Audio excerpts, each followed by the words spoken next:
This is KGW News at Sunrise. And good morning. Thanks for getting up with us on this Saturday morning. I'm Tim Gordon. This morning on Sunrise, a convicted murderer wants to get out of prison early. The plea the victim's daughters are making to stop that from happening. Plus, when will the worst of the Omicron wave be over in Oregon? The new, more hopeful prediction from analysts. But before we get to all that, let's get to Chris McGinnis with a quick look at the forecast. Chris?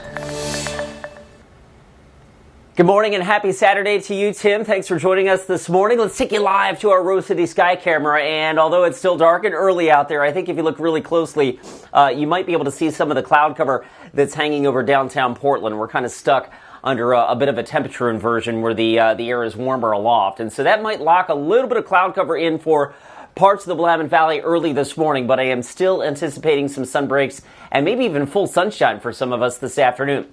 Right now it's 44, last check at PDX. Elsewhere across the region, Scappoose waking up to 42, Beaverton 41, Hillsborough in the upper 30s. The big picture across the state shows some really cold stuff east of the Cascades. Check that out. Baker City this morning. Brr. 14 degrees for you. It's 21 in Burns. All right. Here's the plan for today. Futurecast says temperatures in the Willamette Valley climbing through the 40s by lunchtime. You can see the cooler pockets down around Salem at 42. Our model trying to suggest that maybe the cloud cover, the low cloudiness, kind of hangs on below that inversion for a while this afternoon. So that might limit the warming for parts of the Willamette Valley today. Look at the coast, though, into the upper 50s this afternoon. Our day planner here for the Portland metro area. Again, a little cloud cover out there this morning. I do think the clouds try to break up a little bit this afternoon. It's not going to be sunny for everybody, but the folks that do see some sunshine will really enjoy a mild afternoon. I think I've got Portland up in the lower 50s eventually today. And Tim, note the sunset there, 5:03. We are gaining 2 minutes and 13 seconds of daylight each day. And there's a lot of daylight, as in sunshine, in my 7-day forecast. More on that in just a few minutes. All sounds great. Yeah, we need all the daylight we can get. All right. Thanks, Chris. Well, we start with that request for clemency. It comes from a woman convicted for a 2005 murder in Yamhill County.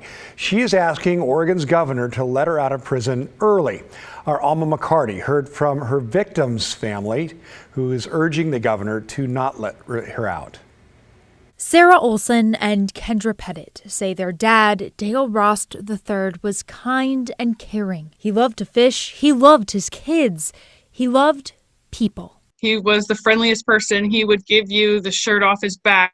He would give you his last dollar. My dad was the very first person that I called to tell that I was pregnant because I knew that he was going to be so excited to be a grandpa. That was 2 weeks before he was murdered. Robbed and killed in his own home in Sheridan on December 23rd, 2005. Olson explains she went to check on him when he didn't show up for a family Christmas gathering. I'm the one who went to my dad's house and found him the way that Lindley left him, naked, tied up, and shot in the head, lying in a pool of his own blood on his living room floor. Gerard Smith and Lindley Rayburn were arrested, charged, and pled guilty to the murder of Rost. They told investigators at the time they were using meth. Brad Berry, the Yamhill County District Attorney, prosecuted the case against them and had this to say about Rayburn's involvement. Planning of it in the robbery of Mr. Ross. She was the one who stripped him of his clothing, and then he was hogtied. She was involved in ransacking the house. Recently, Rayburn submitted a clemency application to Governor Kate Brown's office, petitioning for early release. In it, it's argued that she accepts responsibility, wants to do better with her life, and that she wasn't even in the house when Rost was murdered. The DA disputes that, saying the petition changed the facts of the case, something he asserts in his own letter to the governor. To portray herself as she does in the clemency application as, well, I was kind of there and then I went outside while everything happened, is just a lie. The governor's office confirms it received the application, which is under review, stating, to be clear, the governor has not yet made a decision on this case. Ross daughters hope the governor takes their family into consideration. If she gets released from jail, it's not like my dad's going to show up at our door and it's all over with. You know, he's gone forever. He's not here to be a grandfather to our kids. You know, he wasn't here to walk me down the aisle. He's not here to call with exciting news. Like, we don't get any of those things back. Now, to be clear, Rayburn's applied for a commutation, in other words, a reduced sentence, not a pardon. She's serving a sentence of 25 years to life. And at the same time, Oregon's governor is now being sued by some victims and district attorneys for granting what they say is too many clemencies. You can read more on this now on KGW.com. Oregon reported a new record high number of COVID cases for one day on Friday, nearly 11,000. And while Omicron is still spreading fast, it is slowing down. According to the latest prediction from OHSU, about 1,500 people will be hospitalized when the wave peaks in Oregon. That could happen near February 1st, about 5 days later than first predicted. The information gives hospitals time to prepare. The bad news is that 1,500 is way above the last surge, which swamped hospitals, even at a lower number. Still, the data is encouraging. We've had a good couple weeks here where it's actually not growing as fast as it might. And then the issue is, can we ride this out for a few more weeks and actually flatten that curve and therefore decrease the strain on the hospital so everyone can get care.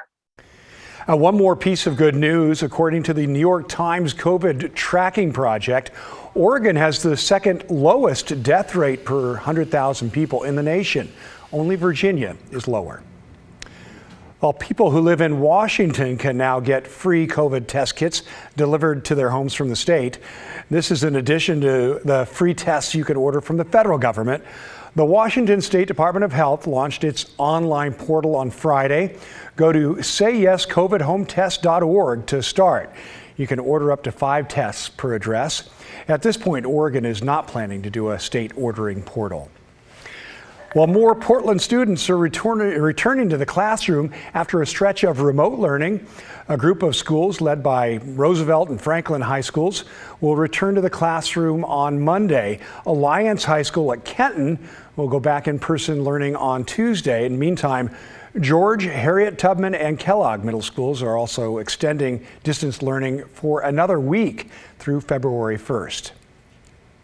Well, staffing shortages are an issue in so many industries, especially those that serve the community. Catherine Cook shows us how Portland Parks and Rec is being forced to suspend some programs. At the Matt Dishman Community Center in Northeast Portland, each stretch, splash, and flex drip with good feelings, something this place went without for 15 months. That's how long the pandemic shuttered the city's community centers. But now, a new struggle has come to the surface. We're operating at about 25% staffing to basically keep our pools going. Portland Parks and Rec Aquatics manager Andy Amato is among that 25%.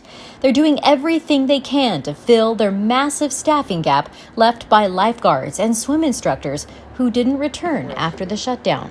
Myself, I was on the guard stand several times last week just so that we could make sure that we could keep the doors open for our patrons to come in. It's really a struggle right now. That struggle led to a tough decision. The city suspended its entire swim lesson program, a service that, while important, is simply not possible with so few employees. Having to suspend our swim lesson program was a really tough decision for us. As you know, our ultimate goal is we want to make every child water safe in Portland. We want them to come in the door, learn those skills. To do that, they need teachers and lifeguards 16 and older to apply. They're also looking ahead to summer when they hope to reopen the city's 7 outdoor pools. We don't have the staff to operate all of our programs. We're just not going to be able to. This is a wonderful place to work. Portland Parks Supervisor Amori Downing says funding for jobs is not the issue. The city's recent parks levy actually increased their budget. The issue is simply that we are having a hard time recruiting staff to come in and work with the availability of folks and then the safety restrictions that COVID has provided as well. It's the same issue so many industries are facing now. Here, Amato says they'll train you for the job, whether it's teaching or being a lifeguard.